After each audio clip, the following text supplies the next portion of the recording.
Magandang umaga mga igan, tinanggal na ng mga residente ng Carmina Compound sa Kupang, Muntinlupa ang kanilang barikada. At para sa detalye, may report si Jay Sabale. Jay? Hi sir, magandang umaga. Igan, andito tayo sa sa may Carmina Compound dito sa may Kupang, Muntinlupa kung saan nakakadaan na nga ng kalsada itong mga motorista. Nung kaninang umaga, binarikada ito at piling-piling mga motorista lang ang pinapayagan makapasok rito. Ngunit kaninang siguro mga 10 minutes or 20 minutes ago, dumating na yung mga pulis dito at pinakiusapan naman itong mga residente rito na tanggalin. At kasama po natin dito ngayon si Chief of Police Vega. Sir, ano po bang plano ngayon dito at ano po bang utos sa inyo, sir, dito sa Muntinlupa?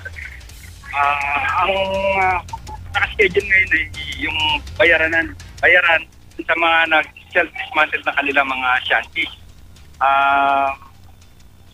Mangyayari yun any time of this day. Sir, ano po bang order sa inyo, sir, dito? Baklasin po ba sila? Ano po bang pinaka-standing order natin, sir? I-maintain lang yung vision order. Yun lang naman ang talagang vision namin dito. Kaya nagtataka ako bakit alma sila. Wala namang kaming dalang demolition o CDM company. Wala kami lang naman talaga natin. At yun po, si Chief of Police ng Muntinlupa, Sir Vega.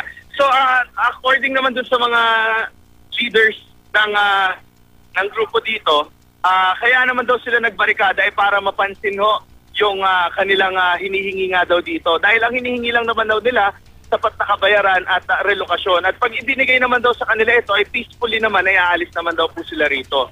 At saka ang isang sama lang daw ng loob nila dahil meron daw lumabas na report sa mga ibang media na 80% or how many percent ang nabayaran na daw. According sa mga residente dito at sa lahat ng aking nakausap, wala pa raw pong dumadating na kabayaran sa kanila.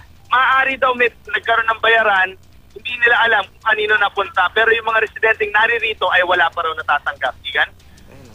Maraming salamat, Jay Sabale.